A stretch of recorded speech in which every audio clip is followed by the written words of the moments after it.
കേടായി പോയി ചക്കയൊക്കെ.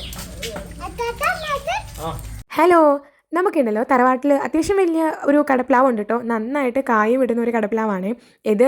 കടച്ചക്ക ഉണ്ടാവാൻ തുടങ്ങിക്കഴിഞ്ഞാൽ പിന്നെ എല്ലാവർക്കും, ഇവിടെ അറിയാവുന്ന എല്ലാവർക്കും കടച്ചക്ക വേണ്ടുവോളം ഇട്ട് കൊടുക്കാറുണ്ട്.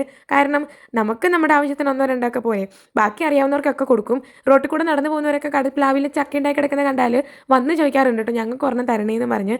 കാരണം കടയിൽ നിന്ന് വാങ്ങിക്കുന്ന കടച്ചക്കയുടെ വില എന്താണെന്ന് എല്ലാവർക്കും അറിയാവുന്നതല്ലേ. പക്ഷേ ഇത്തവണ എന്താ പറ്റിയെന്ന് അറിയാൻ പാടില്ല, ആദ്യമായിട്ട് ഇങ്ങനെ ഉണ്ടാവുന്നതെന്നാണ് അച്ഛനും അമ്മയും പറയുന്നത്. പിഞ്ചാകുമ്പോൾ മൊട്ടാകുമ്പോൾ തന്നെ കടച്ചക്ക എല്ലാം പൊഴിഞ്ഞ് താഴേക്ക് വീണ് പോവാണ്. എല്ലാം ഒരു യെല്ലോ കളർ വന്ന് കേടായി താഴേക്ക് വീണുകൊണ്ടിരിക്കുകയായിരുന്നു. അതുകൊണ്ട് അച്ഛനും അമ്മയും എല്ലാം അത്യാവശ്യം നല്ല മൂപ്പെത്തിയ കടച്ചക്കയെല്ലാം പറിച്ച് എല്ലാവർക്കും കൊടുക്കാമെന്ന് വിചാരിച്ച് പറിച്ചുകൊണ്ടിരിക്കുകയാണ്. പക്ഷേ എന്താ പറ്റണേന്ന് വെച്ചാൽ നമ്മൾ പറിച്ച് വെച്ച് കഴിഞ്ഞ് പിറ്റേ ദിവസം എടുത്താൽ അതും കേടാവുകയാണ്. മഴയുടെയും വെള്ളത്തിൻ്റെയും ഒക്കെ ആയിരിക്കും എന്നാണ് അച്ഛൻ പറയുന്നത്.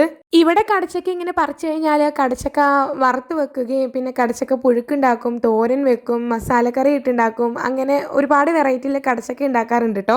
ഏറ്റവും വലിയ തമാശ എന്തെന്ന് വെച്ചാൽ കടച്ചക്ക തീരണ വരെ വീട്ടിൽ എല്ലാ ദിവസവും കടച്ചക്ക വെച്ചുള്ള എന്തെങ്കിലുമൊക്കെ കറികളായിരിക്കും. പിന്നെ അതിനൊരു പ്രത്യേക ടേസ്റ്റ് ആയതുകൊണ്ട് ഞങ്ങൾക്ക് അങ്ങനെ മടുക്കാറൊന്നുമില്ലേ. മഴ കൂടിക്കഴിഞ്ഞാൽ പിന്നെ എല്ലാത്തിൻ്റെയും കാര്യം ഇങ്ങനെ തന്നെയാണല്ലേ. ഇവിടെ കടച്ചക്ക കേടായി, ചില സ്ഥലങ്ങളിൽ റംബൂട്ടാനൊക്കെ കേടായിട്ട് എന്തേരിയ പൊഴിഞ്ഞു വീഴുന്നത്. പിന്നെ അമ്പാടിക്കുണ്ടല്ലോ കടച്ചക്ക ഇങ്ങനെ വെളുത്തുള്ളിയൊക്കെ ഇട്ട് കറിവേപ്പിലയൊക്കെ തിരുമ്മിയിട്ടുണ്ടാക്കുന്ന തോരൻ ഒരുപാട് ഇഷ്ടമാണ്. ഉണ്ടാക്കി കഴിഞ്ഞ ഉടനെ തന്നെ അവൻ പ്ലേറ്റും കൊണ്ടുവന്ന് ഇതിട്ടിട്ട് തന്നെ തിന്നുകൊണ്ട് കിടക്കാറുണ്ട്.